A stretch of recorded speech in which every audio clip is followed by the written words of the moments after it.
Guys, something feels wrong. You can feel it in your gut. And it's not just bad policy. It's not just political noise. It's something deeper. And tonight I'm going to lay it all out.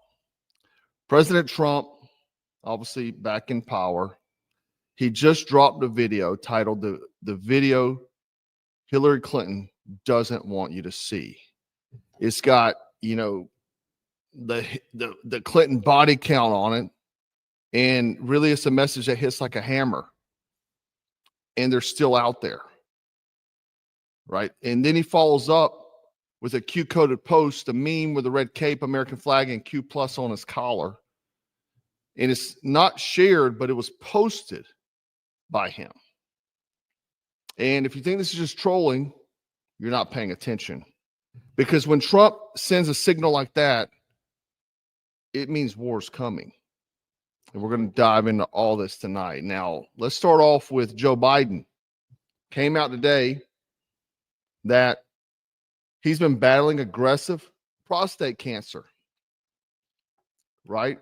Gleason score 9. Already metastasized. Let me tell you, if your cancer's in your bones, it didn't show up yesterday. That's years of progression. And yet back in February,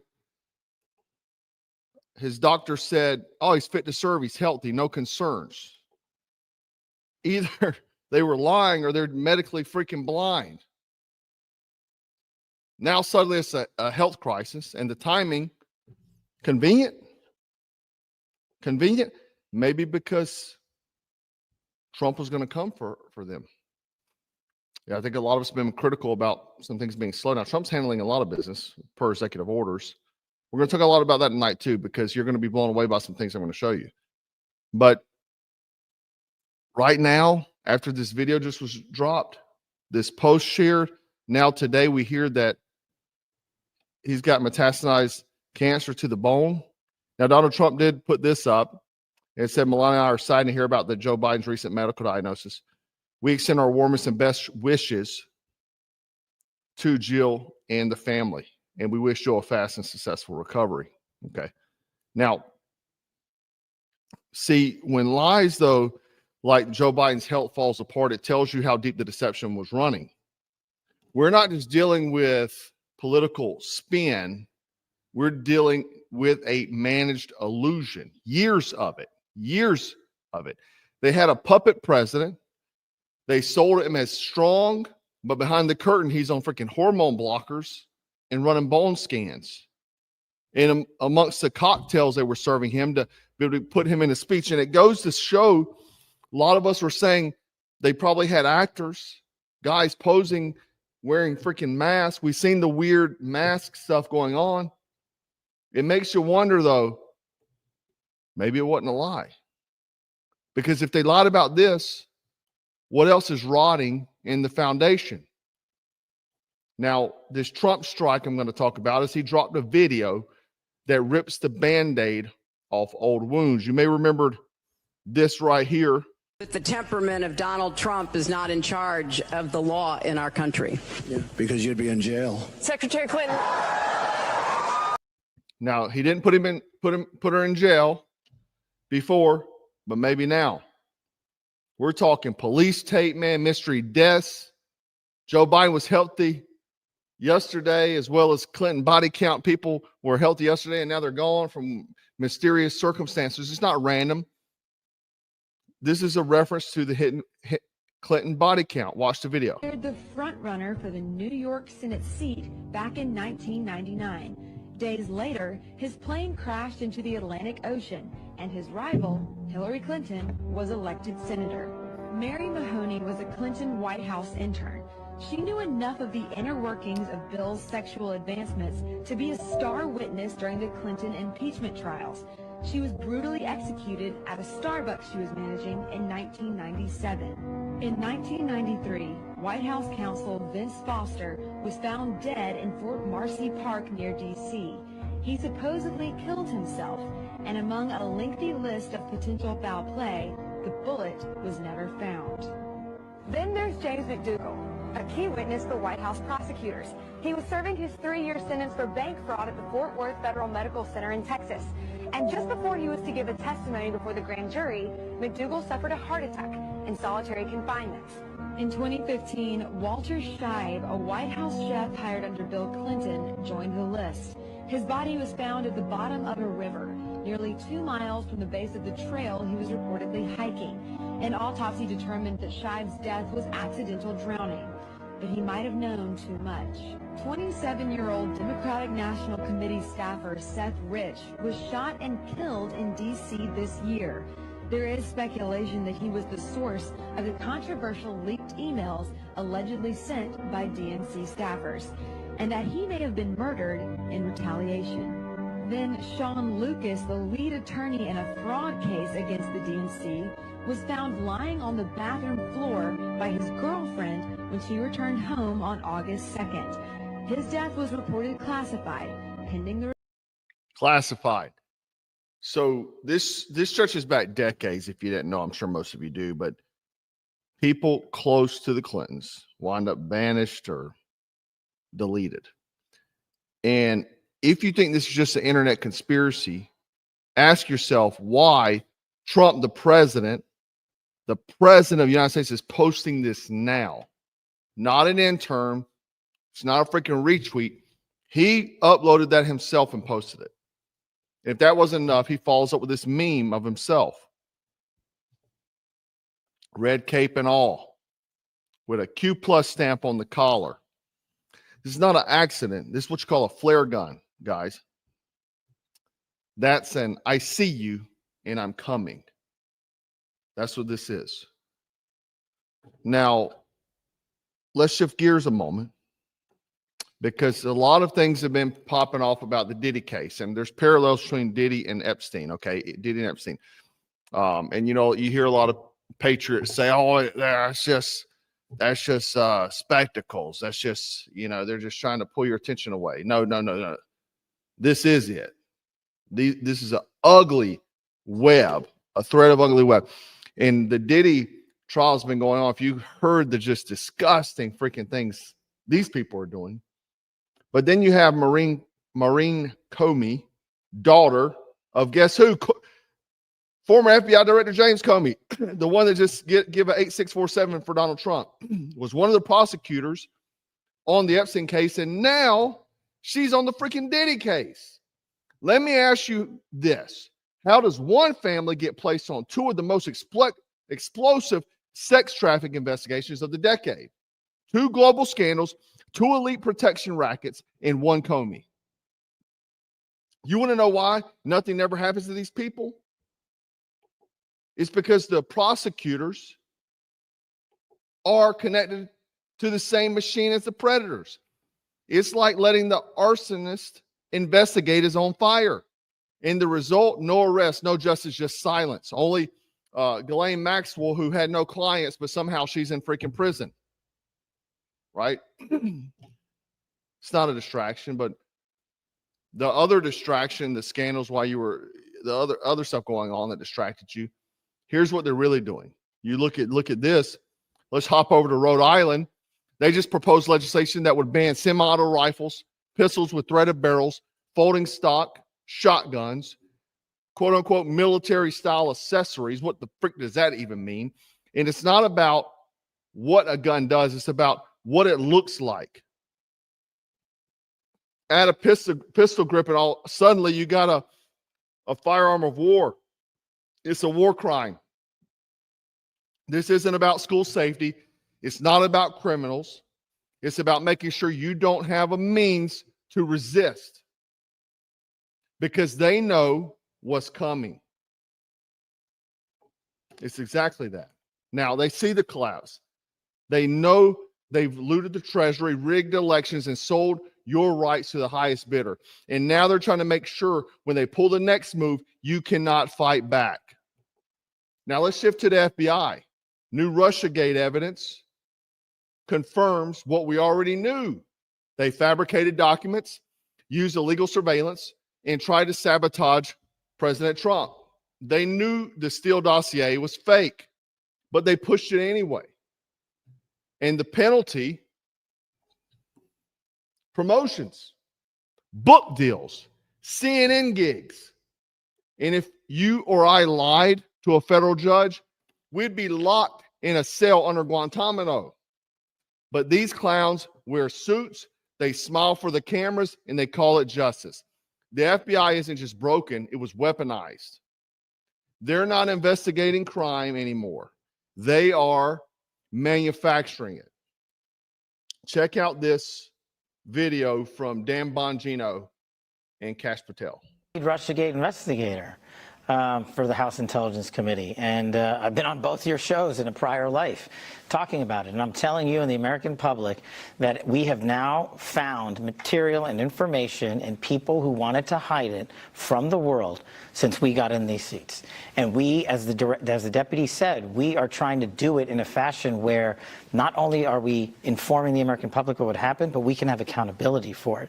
And that takes a little bit more time. And when you layer on the fact that we are rolling out our priorities on violent crime and defending the homeland, you know, we're running a three-part animal here, and we're going 100 miles an hour on each single one. So important. Wait, I want to add to that, too, because what the director's saying is right. You got to remember, we come in the morning, there's a portfolio of 100 level 10 items. If it's a level 9, which is a pretty big freaking deal, someone else fixed it. The only thing that gets to my desk or his I was the lead Russiagate is a level 10. That's the entire day. Look at his schedule any given day. I'll show you the palm card I have. It is filled from 7:30 to he leaves 7 at night, 6:30 at night. It's filled all day. We just can't focus on one thing. You want New York to go boom? DC to go boom? You want an OC organization to go hack into some cyber network and crack all of Fox News' holdings? We're dealing with all that stuff too. Everything's a priority. Everything's a priority. This is one of many things we're doing. It's not an excuse. It's just reality. So Dan Bongino is laying this out because he's been criticized heavily by the conservatives because they're saying he's not doing anything. He's barely even seen and things like that. Now, the thing is that I can buy that they're probably very busy. I get it. But Dan Bongino and Kash Patel aren't going to be the ones doing all the work. I mean, it's just not true. They're saying these level 10 items get to them. It's true. Level 10 items are going to get to them. That's right. But they're not the ones actually doing the work of that. They may make, decisions. They may give guidance or tell what they want to, but they could really be pushing to get these elites as well. They would send. They're not going to be the ones going freaking to go arrest these people. They could send other people to go do this. So I don't really buy that too much. Another thing is Dan Bongino came out with this post today, and it really makes me think dude's done been ate up by the swamp. And I know a lot of people are going to be pissed off because they love Dan Bongino, but look at this. He posted this, and you can go down. He's saying he hadn't done any interviews because he's kept his attention on work. But then he talks about in the last paragraph here. I was asked about some of the details surrounding the Jeffrey Epstein case. I reviewed the case. Jeffrey Epstein deleted himself. There's no evidence in the case file indicating otherwise. I'm not asking you to believe me or not. I'm telling you what exists and what doesn't. If new evidence surfaces, I'm happy to reevaluate. I'm sorry, bro. I'm sorry. I went over this other day. You don't have two guards that just go MIA over one of the most high-level freaking criminals, okay? Camera's not working. He was removed off deletion watch. They just removed his cellmate. He's got sheets made of paper. I'm sorry. The pathologist said that the injuries were not self-inflicted. The leading pathologist said that. So I'm just not buying it. I'm not buying it. And I'm pissed off he would even say this. Kash Patel just said it the other day whenever I showed it. And some people are saying, well, they don't want to let it. They don't want to spill the beans yet because they're working. You're in the position. You're the freaking deputy and the director. You have the shot right now to shut it down. What are you waiting for? If the case is they're just waiting for the right moment, bullshit. You could do it right now. You could tell the truth right now. When you were in front of the Senate committee, you could have said, no, he did not do it, and we're coming after the people who did it. Or let's say we're going to play the card that a lot of the comments said in my comments section where he doesn't have to, he shouldn't give all his cards away right now. You say, hey, look here, Senator. Thomas Massey asked him, look here, Senator. I'm not sure at this moment. We're looking into it.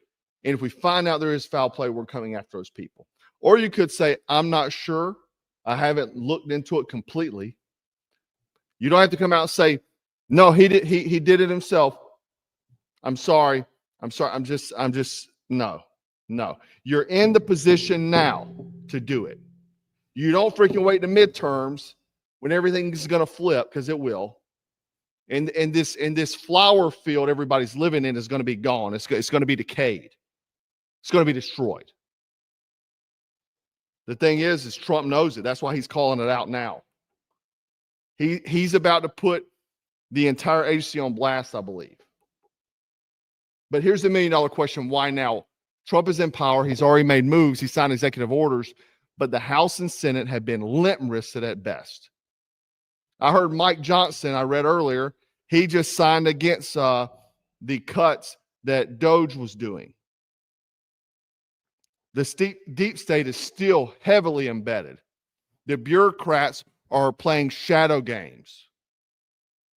So why drop the Clinton body count now? Why post a Q? I'll tell you why. Because it's game time. He's waited. He's let them hang themselves out to dry. He's watched the media lie, the alphabet agencies squirm, and the elite panic. And now he's flipping the whole damn table. The President of the United States posting something like this, you know, I've been critical of the slow pace, but maybe, just maybe, that was the plan all along. Build the case, expose the networks, let them self-destruct in front of the public, and then come in with a hammer. Trump knows if the people ever claw their way back to power, it's over. So this time, he's not just draining the swamp, he's nuking it. This is about isn't about politics, it's about war, it's about sovereignty, and this is about making so sure future generations don't have to live under globalist chains. Now listen up. The gray man protocol I talked about the other day is $39 tonight until tomorrow morning. That's it. Then it goes to $59. This isn't a cookie cutter prepper PDF.